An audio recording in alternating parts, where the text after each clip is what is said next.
All right, here's the story of how I went from having a car falling on me and crushing me, being in bed for over 10 years, crippled, paralyzed, cancer, to this.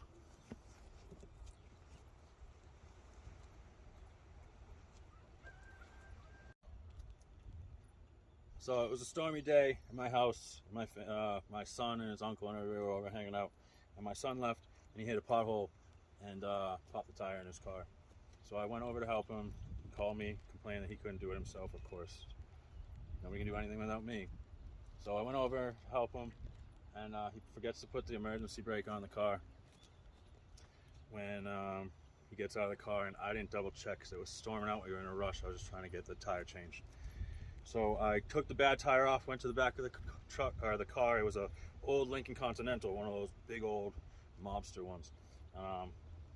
Went to go take the spare tire out, and the whole thing rolled backwards and fell on top of me, crushed me. Started freaking out, whatever else, didn't know what to do. He ended up getting to the side of the car, and I got up underneath it and picked it up and wriggled my way out of it, and we finished getting it back on the road, fixing it. I drove myself back home. The cop across the street saw me and threw me in his wife's car, and they made me go to the hospital. So I got to the hospital. They're doing all the tests and everything and figuring it all out, like doing all the x-rays, tests, everything else. They find out, oh, you've had cancer for over 6 years. They come in and they're like, oh, it's a good thing this happened to you. You've had cancer for over 6 years. Now we can treat it. I was like, good thing this happened to me. Who do I have to hit? Like, I just had a car fall on top of me and crush me. That's like bad bedside manner.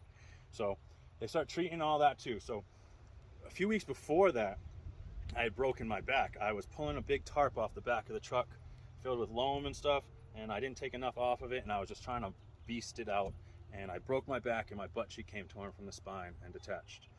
So I finally was just like being able to get to like moving and stuff again, and I was all fidgety. That's why I went and helped him do his car, because like I didn't have anything else to do anyways. I was trying to recover. I was walking again, and I was just trying to like get going. And then the car fell on top of me and crushed me. Then I found out I have cancer. Then the meds they put me on counteract each other, because they put me on a ton of meds for all the stuff going wrong with me, and it gives me a heart attack.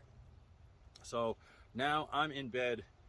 It's over 10 years. So they start treating me for all that stuff. They start treating me for my shoulders, which my dad was severely abusive growing up, tortured me, did a bunch of stuff. His fun game was teaching me how to run when I was a real young kid, and catching up to me and dislocating my shoulders. So we're still working on fixing my shoulders, all that stuff too, all the surgeries for my dad, everything else.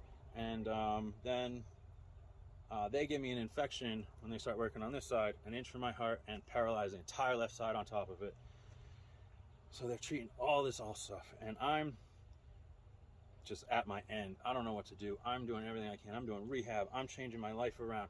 I'm cutting out all alcohol, all pills, all sugars, all caffeines, all sodas, everything. I'm trying to eat right. I'm trying to go to the gym and get my exercise and walk and do everything else. I'm trying to live. I've got kids. I got everything else. I'm doing everything I can. So by the grace of God, I just keep going and keep going and keep going and keep working and keep hustling. And they finally do some last back surgeries, get me walking again, get me moving again. I start getting out, and I start busting my ass. I start my business back up. I start going to the gym all the time. I start working out. I start everything. And I just praise God. I'm back. I'm this now. I'm in the running right now for the Muscle and Fitness magazine competition spread to tell why people are doing the fitness and health reasons and everything else like that, and teach people stuff like me that no matter what you're going through, you can make it. You can get through. Somebody's going through worse. Somebody's hustling harder, working harder. You may think you're going through a hard time. Somebody's always going through a worse time, and you can always get through it if you have the right mindset and you bust your ass and trust in God. So I just wanted to motivate everybody, tell everybody what happened to me, where I'm coming from, and why I'm on this tear to just take over now and change my life and get my life back and be out of debt and make up for those 10 years in bed, all that stuff, everything else. I'm at it now. I'm ready to take over. I want this, and I need all your help and support. Thank you so much, everybody. Please vote for me. This is coming starting tomorrow. Please vote for me, and let's get this, please. Thank you. Love you all.